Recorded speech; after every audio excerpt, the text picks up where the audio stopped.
50 years ago, a group of self-described revolutionaries did something that shocked the world. In just 2 years, they declared war on America, assassinated a beloved school superintendent, robbed several banks, bombed several police cars, murdered an innocent bystander, kidnapped heiress Patty Hearst, and convinced her to join their cause, before most of the group burned to death in a fiery shootout in Los Angeles, right on live television. This webcast is about everything that made that story possible, and almost none of it is what I expected to find when I started looking. I came to this project with a set of beliefs about the Symbionese Liberation Army and the era that produced them. I had to dismantle most of those beliefs before I could tell this story honestly. This is the story of who the SLA really were, what they actually believed, and what it tells us about a nation that is still grappling with the same failures that produced them.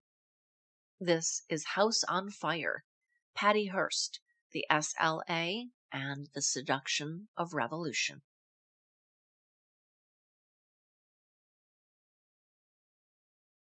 On May 31st, a bomb went off at the California Attorney General's office in Los Angeles. No one was hurt.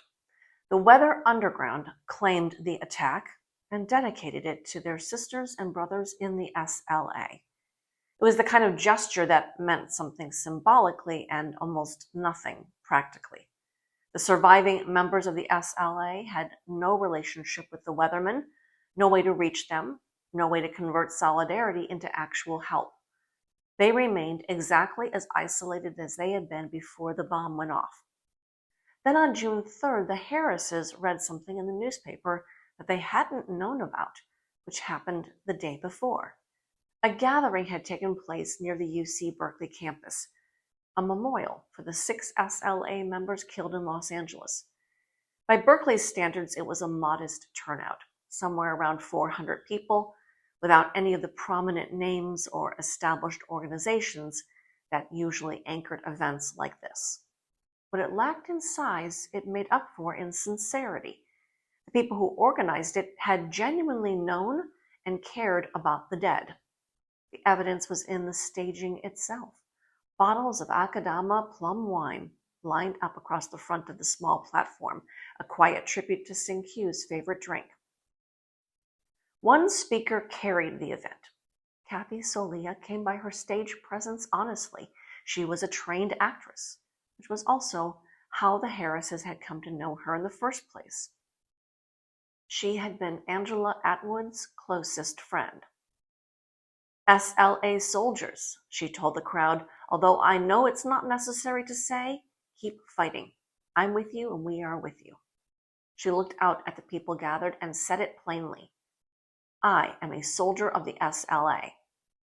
Yolanda still had Kathy's address from before any of this, and one day she simply showed up, disguised under a gray wig.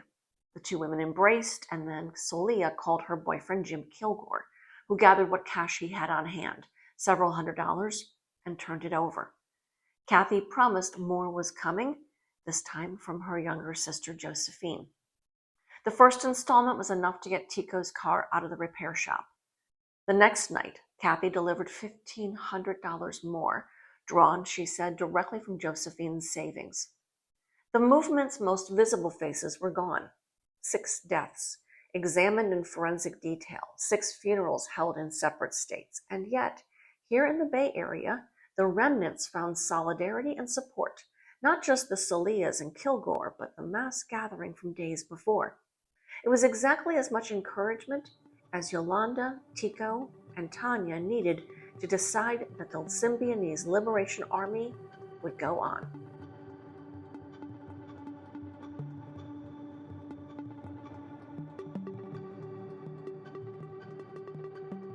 By the summer of 1974, Tania, Tico, and Yolanda had been running for weeks with no real plan beyond the next day. With the cash infusion from Kilgore and the Solias, the plan to continue the mission after the May 17th shootout created momentum. They still needed somewhere safe to hide. Before they could find that, there was a tape to make. The communique went out in Tico's voice first, extending what he called revolutionary love and solidarity to an organization he claimed still existed, the Malcolm X Combat Unit of the SLA. He described the confrontation at Mel's as a setup, blamed the store clerk for falsely accusing him, framed the gunfight and the details that followed as an inevitable cost of encirclement. The pigs were boasting that they'd broken the SLA's back, he said. To do that, they'd have to break the back of the people themselves. The military, political leader of the SLA and 5 top cadre have been killed by the fascists. However, the SLA is not dead and will not die as long as there is one living fighting member of any oppressed class, race, sex, or group left on the face of this earth. The pig has won a battle, but the war of the flea is not over. Then Tania spoke. She wanted to correct what she called the distorted picture the media had painted of 6 people she said she'd known and loved. Cajo, Willie Wolfe, had been, she said, the gentlest and most beautiful man she'd ever known. He'd taught her from what he'd learned from prisoners in California's concentration camps. Their love hadn't been built on bourgeois values, but on shared commitment to the struggle, and that foundation made it stronger than any individual love she'd known before. The sound of gunfire now felt sweeter to her because of what she'd lost. Jelena had been fire and joy, desperate to fight, a poet whose words were now sitting in an LAPD evidence file. Gabi she praised for her diligence in weapons training, practicing with her shotgun until it became instinct rather than a tool. Zoya had died on her own birthday. Tania described her as moving with caution and violence in equal measure, someone who taught her to keep her body low and to be, in her words, bad. Faiza had taught by example, the person who had most completely defeated what Tania called the disease of bourgeois thinking. And Sing-Q, he'd loved the people, she said, with tenderness and respect, had wanted Black liberation and white solidarity to coexist without contradiction. He hadn't been gentle in his training. He would kick their backsides if they were too slow getting over a fence or too careless about staying low. What mattered wasn't how long you lived, or what you did with the time you had. On the night of her kidnapping, she said, Sing-Q had saved her life. She described watching the fire on television.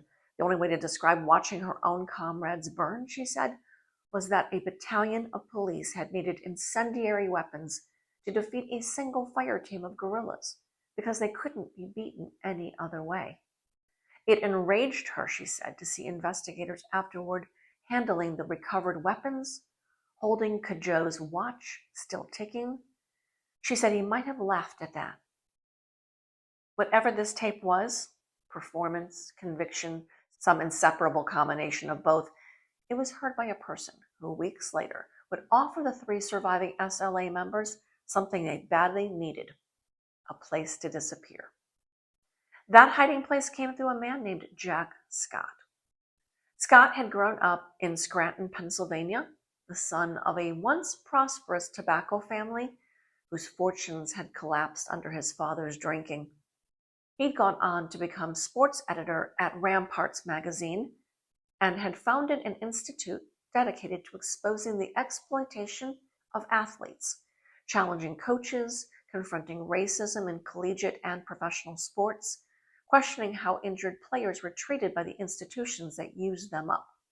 His work had drawn in a particular kind of politically engaged athlete, including Jim Kilgore and his girlfriend Kathy Salia, the daughter of a high school coach. Scott's Berkeley circle had also included a man named Willie Brandt, an early member of a separate radical bombing cell, and Brandt's girlfriend, Wendy Yoshimura, who had designed the Institute's logo. When Brandt was arrested, Scott helped Yoshimura disappear. By 1972, he and his wife Mickey had relocated to New York. It was Kathy Salia who brought Scott back into contact with this world, leading him blindfolded to a meeting It turned out to be with the 3 most wanted fugitives in the country. Scott had assumed he was meeting SLA sympathizers, not the actual remnants of the organization. "Tell me your story," he said when the blindfold came off. "I'll tell the world." "Bullshit," Tico told him. "What we need is your help getting out of here." Scott set one condition immediately: no weapons at the farmhouse he was about to offer them. Tania rejected it without hesitation. "We will not surrender, and we will not give up our guns." The conversation ran late into the night. None of them would move on the point. Scott, invoking his Irish grandfather's history, hiding IRA fighters from British soldiers, told them protecting people on the run was simply what his family did. His parents arrived 2 days later and offered to act as couriers. Scott told them he would respect Tania's own decision, whatever it was, and the next morning brought them to meet her directly.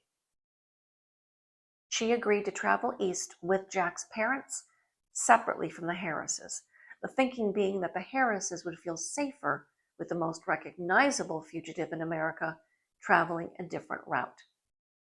The drive ran nearly 3,000 miles, beginning in Reno, mostly filled with conversation between Tania and Jack's mother, Lydia, who gently and repeatedly suggested she go home. "Your parents are heartsick with worry," Lydia told her. Tania said there was nothing left for her in Hillsboro.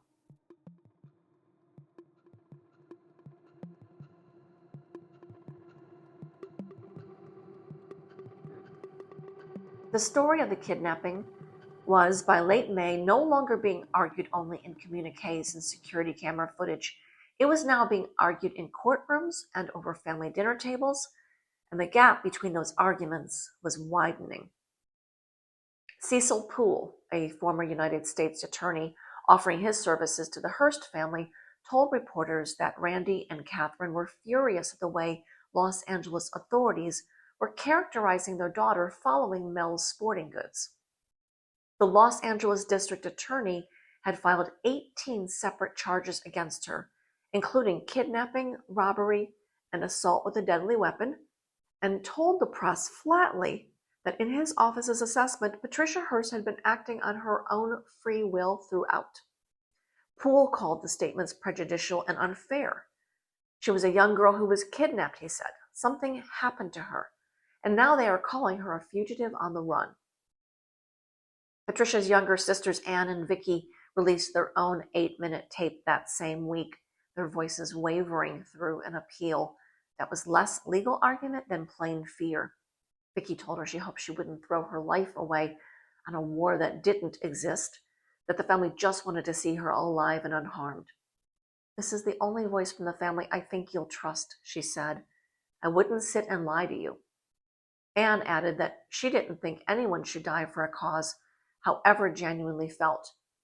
"It could just as well have been me," she said. Stephen Weed and Tom Matthews both testified before a grand jury investigating whether Patricia should be formally charged in the Hibernia robbery. None of this reached Tania in any way she could verify. It existed for her, as everything from the outside world had for months, as something reported by people she depended on, rather than something she could check against her own judgment. The journey east had unfolded in pieces. Tico and Yolanda traveled separately through different associates of Jack Scott's, everyone eventually converging in New York at the apartment Jack shared with his wife, Mickey. The mood, by Patricia's own later account, was almost buoyant. She would write afterward that for the first time in months she had decent food, hot showers, books and magazines to read, the most embarrassingly basic pleasures of ordinary domestic comfort after half a year defined by their absence. Bill issued new names for everyone after the fire. Emily became Eva. Patricia became Pearl.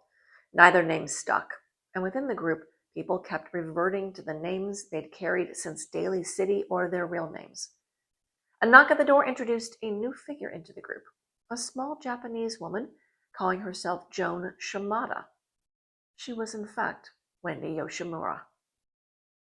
Yoshimura had been born in the Manzanar War Relocation Center, an internment camp for the Japanese in 1943, delivered by a medical student because no licensed doctor was available. When the war ended and her parents, both born in the United States, were released, the fear and hostility they encountered convinced them to renounce their citizenship and relocate to Japan, settling near Hiroshima, where her father worked as an interpreter for the American occupying army. Wendy grew up hearing direct accounts of the atomic bombing from survivors. When work dried up after the occupation ended, the family returned to California in 1957. A teacher at Fresno State encouraged her toward art school, and she enrolled at the California College of Arts and Crafts in Oakland in 1965. It was in a philosophy class there that she met a man who had the patience to walk her through Vietnam, capitalism, colonialism, and the rest of the era's vocabulary of radical critique. His name was Willy Brandt. They became a couple, traveled together to Cuba, through Mexico, and moved steadily toward riskier territory, eventually founding a group called the Revolutionary Army. In March 1972, police investigating a gas odor complaint discovered a substantial bomb-making operation in a rented Berkeley garage. Explosives, blasting caps, fuses, an improvised ammonium nitrate device, and firearms, including an AK-47. The garage had been rented under a false name, eventually traced to Yoshimura. 3 men were arrested, arriving at the scene the next morning: Brandt, Michael Borton, and Paul Rubenstein, a roommate of Jim Kilgore and Kathy Solia. Police also found an unsent communique describing a planned bombing of a campus building that night. Jack Scott helped Yoshimura disappear immediately after Brandt's arrest. Scott drove her to Los Angeles, flew with her to Philadelphia, and helped her establish a new identity as Joan Shimada. She spent the following year moving between Pennsylvania, New Jersey, and Texas, working as a nanny for sympathetic families and occasionally slipping back to California.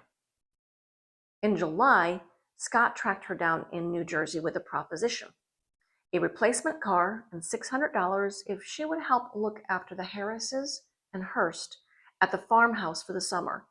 She was a fugitive herself with pending charges from the garage bust, and taking on this responsibility carried obvious risk. But she owed Scott her continued freedom. She agreed, joined the others in New York, and traveled with Patricia and Emily and Mickey Scott to Pennsylvania. Bill followed shortly after. The farmhouse sat on 38 acres in South Canaan Township, roughly 20 miles outside Scranton, rented from a New York City firefighter for $2,000 for the season. To the women who arrived first, it looked, by Patricia's account, like a slightly weathered version of paradise. The peace didn't survive Bill's arrival. He brought with him the same insistence on physical conditioning that had structured life in every previous SLA safe house, and Patricia resented it consistently. She had never regained the weight she'd lost during the original captivity in Daly City, and the conditioning regimen pushed her thin frame harder than it could possibly absorb. And yet, she did every drill, jumped every obstacle, lifted every weight asked of her. 6 months removed from Benvenue Avenue, what kept her moving appeared to be something more durable than ideology, a baseline toughness that had carried her through conditions that might reasonably have broken someone else. She had not collapsed into despair at any of the points where collapse would have been understandable. Whatever else was true about her allegiances, her determination to keep going had not weakened. Jack visited about once a week, maintaining his hope for a book project. Eventually, even he concluded that the simplest solution for everyone's sake was for Patricia to go home. Wendy brought her own influence to the farmhouse.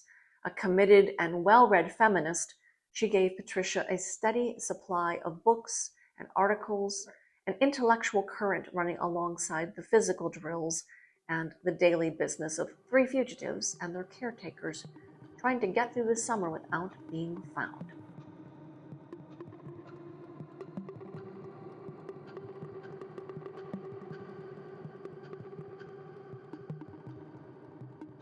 By the fall of 1974, Patricia, Bill, and Emily had made it back to the Bay Area, the long detour through Pennsylvania and New York behind them. What awaited them in Sacramento wasn't a return to anything resembling the original SLA. It was something new, built by people who had never set foot in the apartment on Golden Gate Avenue and had never heard Sing Q's voice in person. Kathleen Ann Solia was born in January 1947 in Fargo, North Dakota. Her family later relocated to Palmdale, California, where her father was an English teacher and athletics coach. Solia attended UC Santa Barbara, majoring first in English and then in theater. Her boyfriend, James William Kilgore, was born in July 1947 in Portland, Oregon. Both were active in the anti-war protests of the late 60s. They moved together to Berkeley, where Kathy's brother Steve joined them, his own connection to Kilgore based on a shared background in college track. It was in Berkeley that Solia became friends with Angela Atwood in September 1972, both competing for some of the same stage roles. The two took to each other immediately, best friends within weeks, taking night courses in radical politics at Berkeley while waitressing together at the Great Electric Underground. When they quit, they didn't simply leave. They wrote a 5-page letter denouncing their bosses as agents of the ruling class, sent it to every employee in the building, and copied a local radio station. The immediate cause of their resignation was the uniforms, skimpy outfits they decided they were done wearing. The letter suggested they had somewhat larger grievances in mind. For a stretch of the early 1970s, Kathy, Jim, and Steve Solia lived together, part of the cell informally called the Revolutionary Army, connected to Yoshimura and her boyfriend Willie Brandt. What it did consistently was set off explosives after hours at locations chosen for their symbolic resonance across the Bay Area.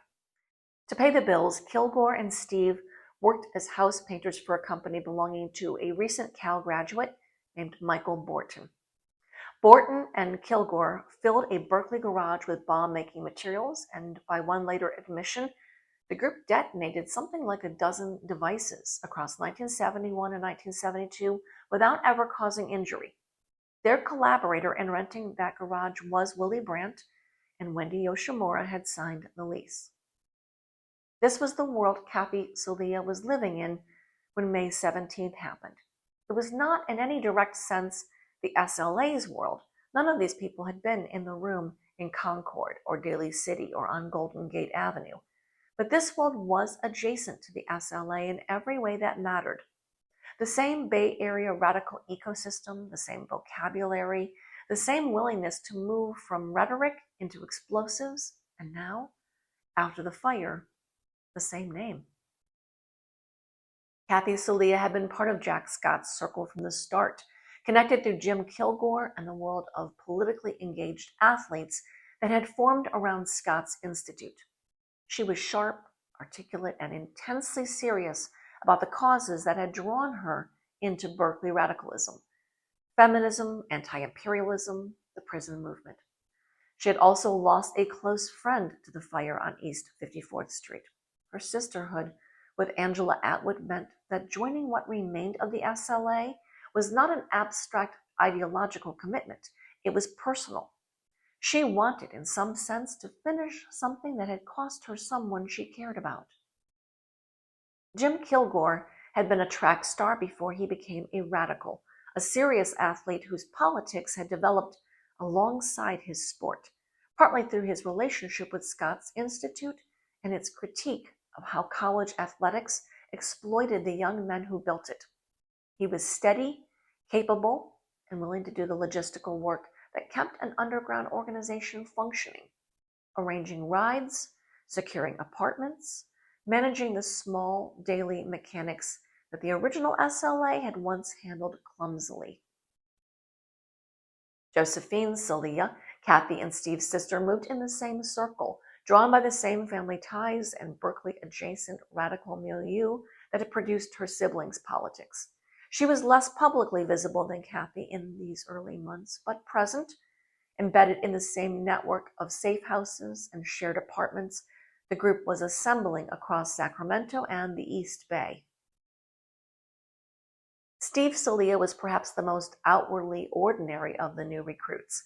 He ran a small painting business, legitimate, functional, the kind of cover operation that let him move through daily life without suspicion. He was calmer than his eldest sister, less prone to ideological intensity in his everyday manner, though no less committed underneath it. He would become, in the months ahead, central to Patricia's life. Michael Borton was born in 1949 and grew up in a middle-class Sacramento family before attending UC Berkeley, where the anti-war movement and the radical left shaped his politics.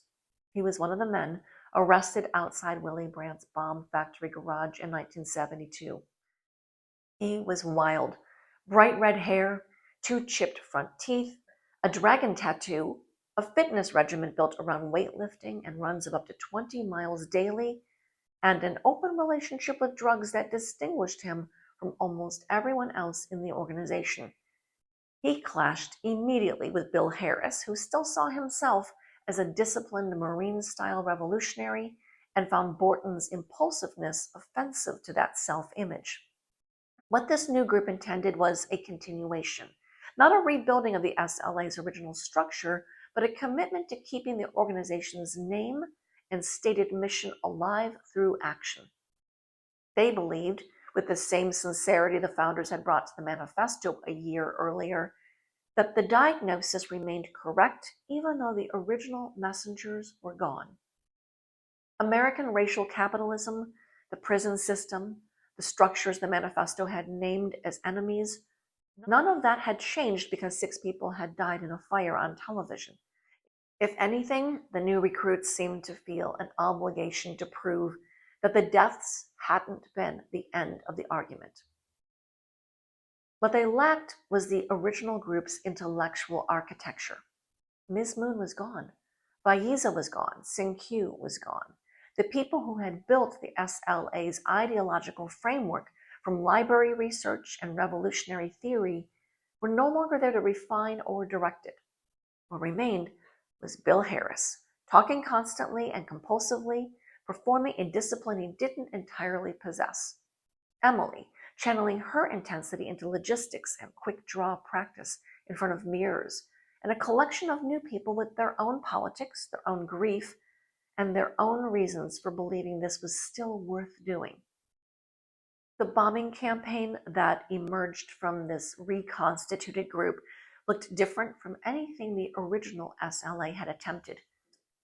Marcus Foster had been a deliberate assassination, chosen through a closed-room process of ideological reasoning that, however catastrophically wrong it had been about the man himself, had at least involved discussion, research, and a communique constructed to explain the reasoning to the public.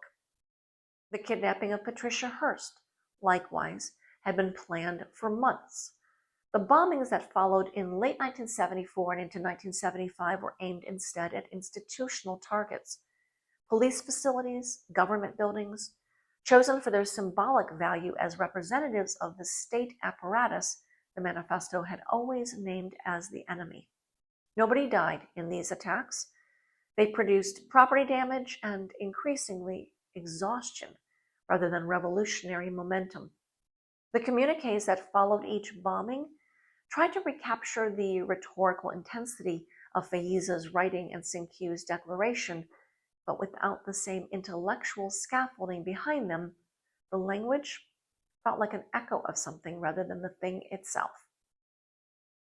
The most documented of these actions were the work of Kathleen Salia. On August 21, 1975, Salia planted a pipe bomb under a police car at the International House of Pancakes on Sunset Boulevard down in Los Angeles. The following day, she planted another bomb under a Hollenbeck area police vehicle. Both bombs failed to detonate. The triggering mechanisms did not function, and the officers, whose cars had been targeted, drove away unaware of what was underneath them. Kilgore, Salia, and Tico It filled the bombs with concrete nails and gunpowder. Construction designed not merely to destroy the vehicles, but to kill the officers inside them. The bomb's failure was not a matter of restraint, it was mechanical failure.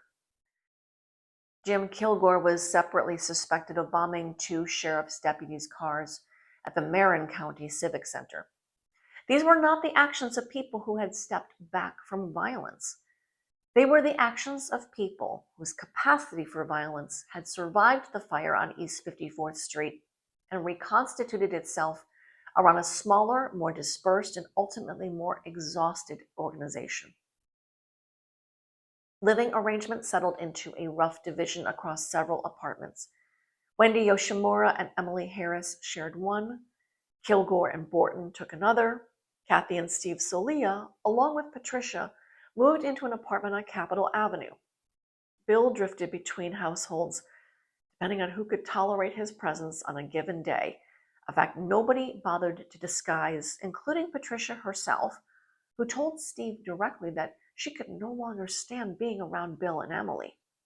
And yet, the contradictions in their situation hadn't resolved themselves simply because she'd said as much out loud. It was in this period that Steve's legitimate painting business connected the group, almost comically, to ordinary life. A man named Oscar Mills, rebuilding his fire-damaged house, found Steve's number in the classifieds of the Oakland Tribune and called for an estimate. Steve showed up in a multicolored Volkswagen Beetle with a woman he introduced simply as Tania. They won the job for $750 and spent roughly a week painting Mills' house. The most wanted woman in America spent her days painting walls and trimming molding with nobody recognizing who she was. She and Steve were lovers now. He provided the buffer she needed to distance herself from Tico and Yolanda for all but the most necessary logistics, while kicking further down the road the question of whether she was still committed to a cause she had never initially chosen.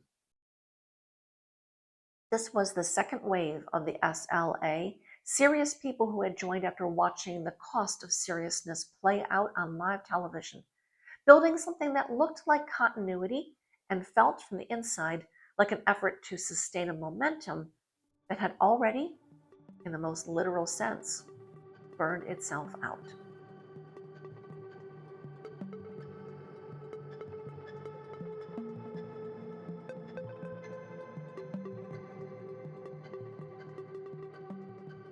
The first robbery came before the bombs, and it was a small one, deliberately so. The Guild Savings and Loan had no security camera. The selection criterion this time was profit rather than propaganda, a meaningful shift from the Hibernia job 10 months earlier, when the entire point had been the photographs the cameras would produce. Bill and Emily Harris took the lead in planning, drafting an 8-point document the group euphemistically called the Bakery List. The Bay Area contingent didn't object to Bill's involvement in the planning, but made clear they didn't want him anywhere near the actual execution. He agreed without much resistance, a telling concession from a man who had once styled himself the group's military commander. The roles were assigned. Kilgore and Borton would go inside. Steve Solia would drive the getaway car, a junky 1956 Chevrolet Impala bought specifically for the job. Kathy Solia would watch from across the street. Everyone agreed the entire operation should take no more than 90 seconds, a standard inherited from the original SLA. On the morning of February 25, 1975, with the temperature still in the 40s, Borton walked into the bank wearing a Halloween mask and a baseball cap. Kilgore behind him in a green scarf he forgot to pull up over his face. Borton announced the robbery to the loan teller. Kilgore ordered the single customer to the floor. Borton had the teller open the safe, grabbed a bag that turned out to be mostly pennies, then rifled the drawers for something more useful, about $3,700, mostly in clean 20s, along with some blank money orders. The two men were out within 90 seconds and into the Impala with Steve at the wheel. Switching cars a few blocks later, Kathy watched from a greeting card shop across the street and reported afterward that police hadn't even arrived by the time everyone was gone. Emily and Patricia had taken a separate bus that morning to a nearby park to wait. Borton and Kilgore handed them 2 bags, one with the weapons, one with the cash, and Patricia struggled under the weight of the guns as the 2 women caught the bus back to the apartment, where they counted the take and destroyed the bags. The robbery worked exactly as planned. The amount was modest, but so was the risk.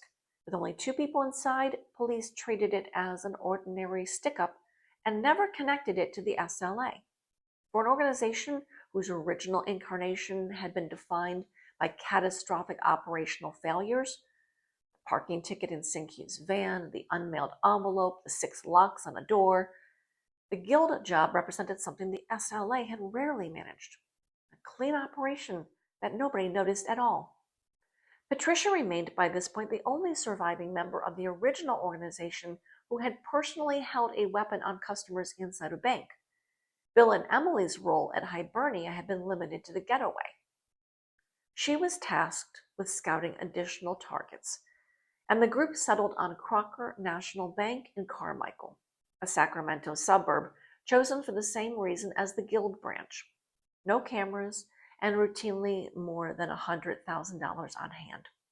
Nobody was thinking about communiques or photographs. They were thinking about cash and about not getting caught. On the morning of April 21st, 1975, 8 people moved through 3 apartments, retrieving 4 stolen vehicles and sorting themselves into teams. Borton, Emily, Kilgore, and Kathy formed the entry team, riding in a stolen Firebird. Bill and Steve waited outside in a stolen Mustang. Wendy Yoshimura drove a rented Maverick as one switch vehicle. Patricia drove a van parking near a funeral parlor a few blocks away, a carbine across her lap, waiting to manage the team's escape.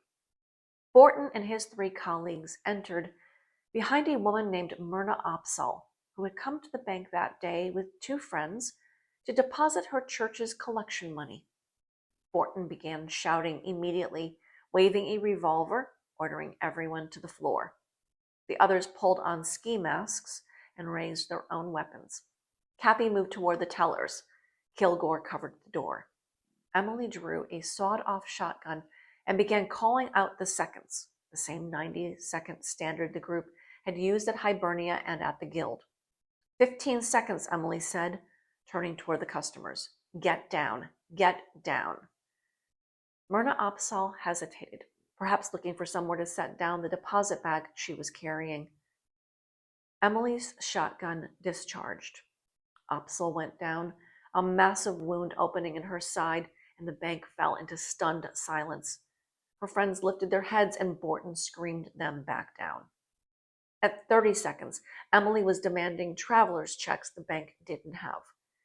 Kathy kicked a pregnant teller on the floor in frustration, a blow severe enough that the woman later went into premature labor and lost the pregnancy.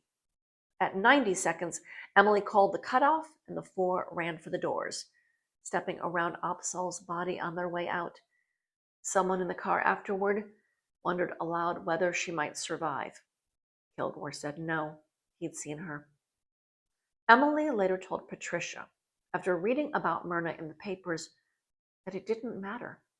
Opsahl's husband was a doctor, she said, so she was a bourgeois pig. She offered an operational explanation alongside the dismissal. The safety must have slipped. The gun had startled her. She hadn't meant to fire. The explanation and the dismissal sat side by side, as though a woman's death could be simultaneously an accident and a matter of indifference. No one suggested turning themselves in. No one suggested any gesture toward the family of the woman who had died. The group's internal conversation about Opsahl's death lasted about as long as it took Emily to offer her explanation and move on to the next operation. Myrna Opsahl was 42 years old, a wife, and the mother of 4 children. She had gone to the bank that morning to deposit money her church congregation had collected, the small, unremarkable errand that fills an ordinary Monday in communities across this country. She had no connection to the SLA, no connection to its grievances, no connection to anything except the bad luck of standing in a bank that a group of people calling themselves revolutionaries had chosen to rob that day.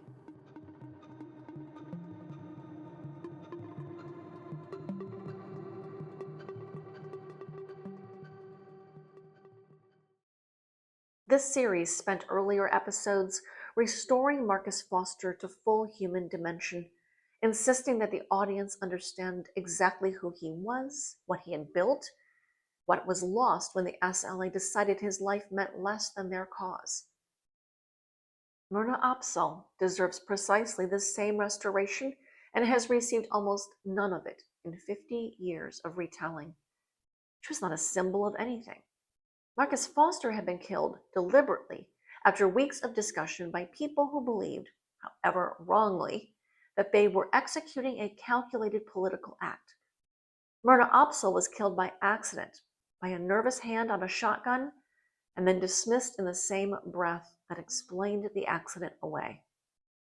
That response, more than any single bombing or robbery, is the clearest evidence of what the SLA's ideology had finally become.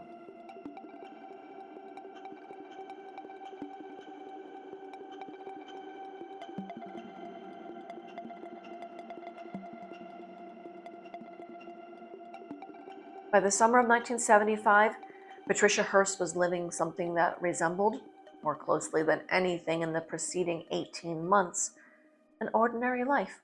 She and Steve Solia had taken an apartment at 625 Morris Street, and most of the time it was just the two of them, Wendy Yoshimura staying over occasionally, but mostly a couple living together while Steve worked his actual job painting houses.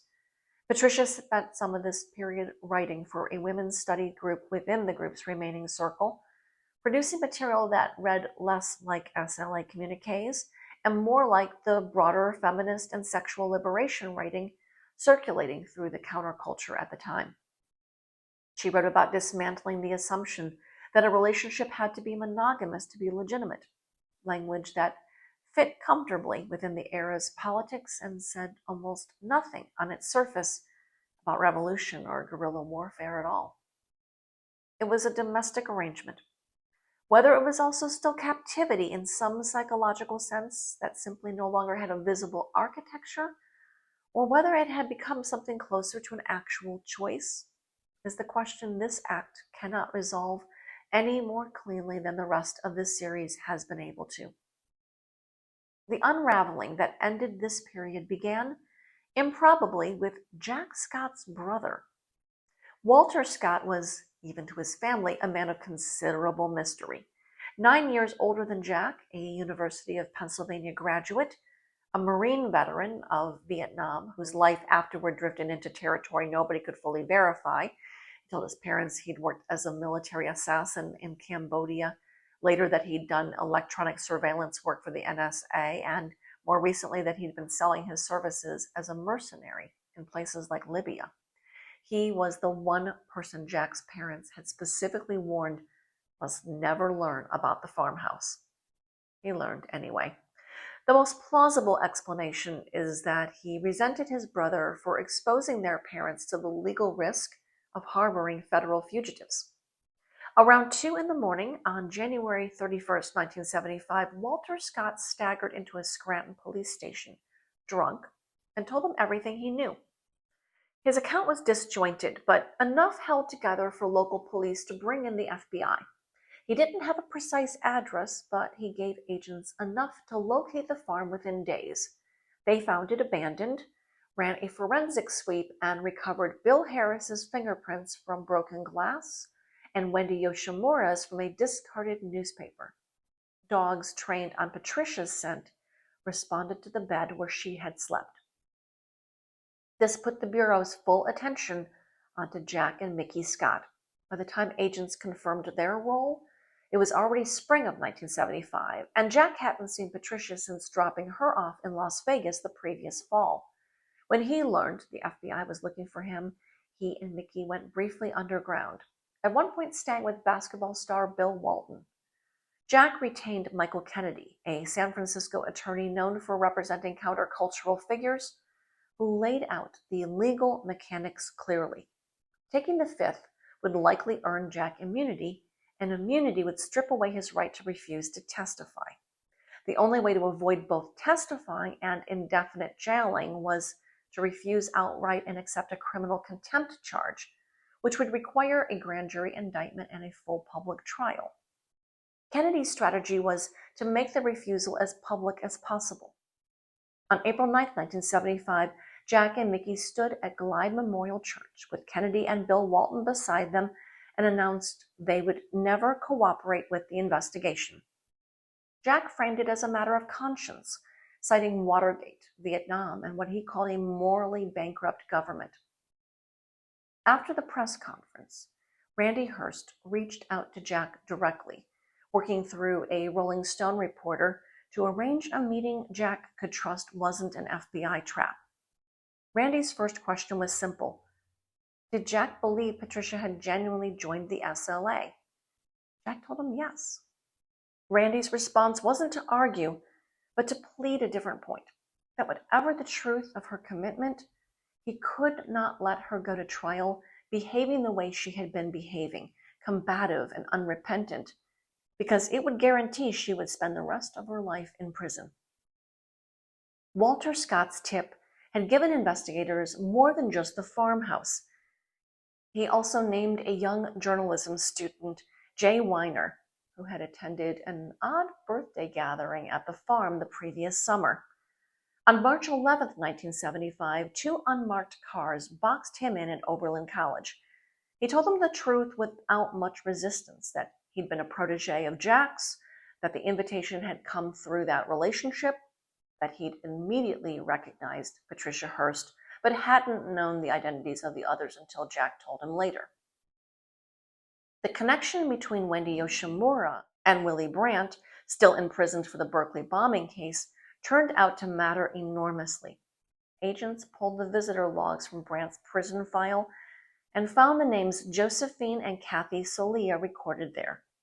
Cross-referencing further, investigators remembered that Kathy was the same woman who had delivered an emotional eulogy for the dead SLA members in a public memorial in a Berkeley park in June of 1974. The entire Solia family came into focus at once. Agents tracked down the Solia patriarch, Martin, in Palmdale on August 18th. He had no patience for Jim Kilgore and disagreed sharply with his children's politics, but he loved them, and the FBI's questions frightened him. He had almost nothing concrete to offer. A mail drop for Kathy, an Oakland phone number for Steve that produced someone saying Steve didn't live there anymore. Then, on August 23rd, a letter arrived from Josephine listing the same mail drop as a return address. On the agent's next visit, they asked Martin to fly to San Francisco and try, as a father, to find his children and persuade them to talk. He agreed. On August 28th, he flew out, left a note at the Dropbox, and waited at a hotel. Josephine called the following evening. He invited all three to dinner. What followed was a 7-hour evening of eating, walking, and circling the same unresolved tension. Martin told them plainly that the FBI was looking for them and that he was frightened for their safety. Josephine cried. Steve said almost nothing. Kathy turned her anger directly on her father, demanding to know how he could possibly trust federal investigators. By the end of the night, all three had insisted repeatedly they weren't doing anything illegal, while offering nothing about where they actually lived. So investigators turned to Steve's painting business instead. The FBI's Monty Hall, running the day-to-day work of the investigation, was riding the Bay Area's new transit system one evening, reviewing notes, when a name caught his attention. A nurse with a loose connection to several people already in the case file. Agents assigned to watch her noticed she'd recently bought a new car paid by check. Hall traced the check to a small painting company, and a few calls later, agents learned that the company had a large ongoing contract painting a 200-unit apartment complex in Pacifica, going back to July. On the morning of September 15th, 2 agents showed the complex manager a set of photographs. He identified Michael Borton immediately. He knew him as John Henderson, the man who ran the crew he described, not unkindly, as a group of hippies. He recognized Steve Solia, too, and mentioned unprompted that 2 young women worked on the crew and were due any minute. The agents pulled back and watched Kathy and Josephine Solia arrive for work. That evening, 3 FBI vehicles followed the sisters' car into San Francisco at a careful distance before breaking off, judging the risk of detection too high. The next morning, agents watched Steve leave 625 Morris Street, drive to a house on Presida Avenue, and pick up Kathy and Josephine before heading to the job site. The pattern repeated at the end of the day. There was still no sign on September 16th of Patricia Hearst. The Bureau shifted its focus to the Presida Avenue address, judging Kathy the most central figure connecting the group's various threads. Round-the-clock surveillance began on the morning of September 17th. Kathy and Josephine left for the paint job as usual. At 10:30, agents spotted 2 new figures, short, fit, dressed for a run, who matched Bill and Emily Harris closely enough to warrant close attention. Later, the man returned with a bag of laundry for the local laundromat. By 9 the following morning, September 18th, lead agent Larry Lawler had 15 agents assigned to take Bill and Emily Harris into custody. Kathy and Josephine left for work at 10:02. At 12:50, Bill and Emily emerged in jogging clothes for their run, and agents tracked their progress block by block over the radio. At 1:12, word came that the couple was heading home. As they approached their front door, a car pulled up behind them, and 4 agents stepped out. FBI. Bill froze in place and said nothing. Emily bolted, making it about 10 steps before agents caught her. "You motherfucking sons of bitches," she said, repeating it as they restrained her. "You sons of bitches." A fingerprint specialist examined Bill's hand in the back of the car against a known sample and confirmed it almost immediately. "We got him." Nearly as an afterthought, 2 more pairs of agents went to check the Morris Street apartment. A San Francisco police officer and an FBI agent held the front, while Inspector Tim Casey and Special Agent Tom Padden circled to the back. Through a porch door, Padden could see 2 women sitting at a kitchen table. It was Wendy Yoshimura and Patricia Hearst. Patricia stood up at the sound of the door breaking in and the shout that followed. "Freeze, FBI!" And for one suspended moment found herself thinking about the shotgun stashed against the wall in the bedroom, about the version of this exact scenario the others had warned her about for a year and a half, drilled into her consciousness, the one where federal agents arrived not to arrest but to kill, the way Sing-Q and the others had died in the fire. She thought in that instant about whether this was the moment for a final stand, like the one on East 54th Street in Los Angeles. Padden's gun was already pointed at Wendy Yoshimura. "Freeze, I'll blow her head off." Patricia froze. There would be no shootout. Padden's expression shifted as he registered who he was looking at. "Are you?" Padden's expression shifted as he registered who he was looking at. "Are you Patty Hearst?" "Yes," she said. Wendy gave her own name. Padden asked if there were explosives in the apartment. Patricia said no. "Weapons?" "Yes," she told him, 2 carbines in the closet. A subsequent search turned up a shotgun in the bedroom as well, and pistols in both women's purses. Patricia had one request before they left. She'd wet herself during the arrest and asked if she could change clothes first. Padden allowed it. At the booking desk, an agent ran through the standard questions. Name? Patricia Campbell Hearst. Do you use any other names? Tania. Any other names? None that I would tell you. She gave her address as 625 Morris Street, the apartment where she'd just been arrested. Height, 5 feet 2 inches. Weight, 100 pounds. What is your occupation? Urban gorilla, Patricia said.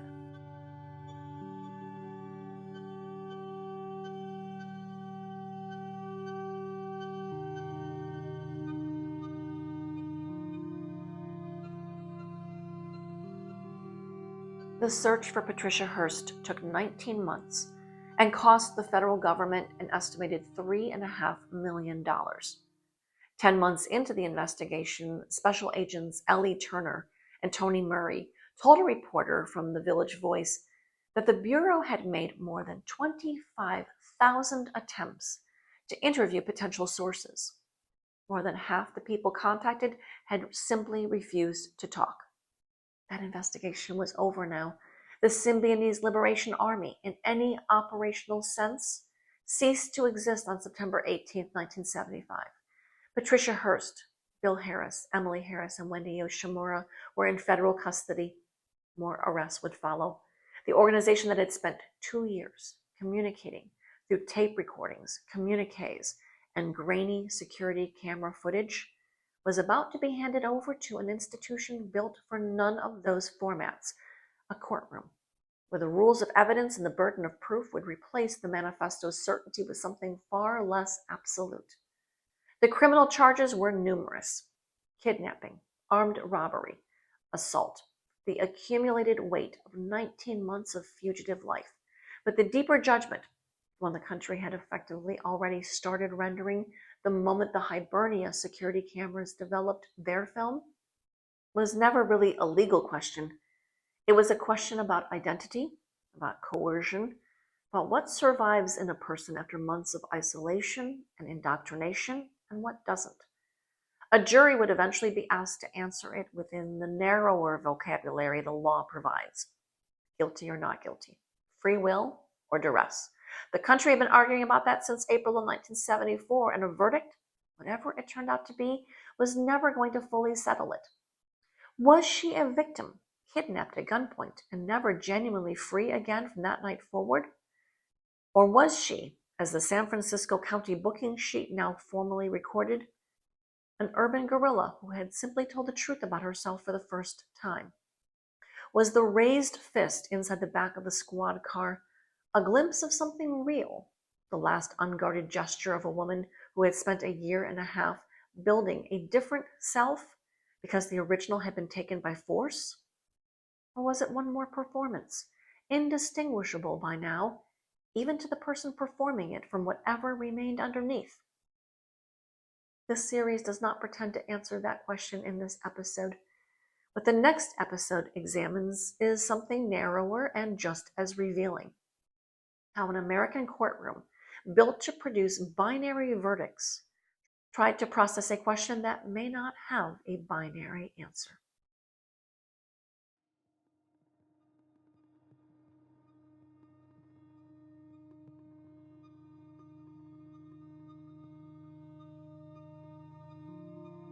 Thank you for listening to House on Fire, Patty Hearst, the SLA, and the Seduction of Revolution. This is H. Allegra Lansing. This is a story about a country at war with itself, and about what happens when a generation's fury collapses into the worst possible reaction. The Symbionese Liberation Army did not fail because the injustice they saw wasn't real. They failed because they chose violence. And violence is the one form of resistance that entrenched power already knows how to defeat. It has been defeating it for centuries. Everyone swept up in the movement would pay a cost beyond measure, even an heiress to the nation's most powerful media empire. In the next episode of House on Fire, the Symbionese Liberation Army is over. The legal reckoning is just beginning. For some, it comes quickly. For others, it takes decades. New names, new cities, new lives built carefully on top of old ones, until a phone rings or a door opens or a face appears on a television screen and the past arrives to collect what it is owed. Patricia Hearst will face a jury, a verdict, a sentence, a commutation, and finally a presidential pardon. And none of it will fully resolve the question the country has been arguing about since the morning those bank photographs ran. There is the legal system, and there is the court of public opinion. This webcast is based on historical records, contemporary reporting, and archival research. All writing and most narration by yours truly. Theme music is Red Shift by The Grey Room with Density and Time. Additional audio recordings by members of the Symbionese Liberation Army.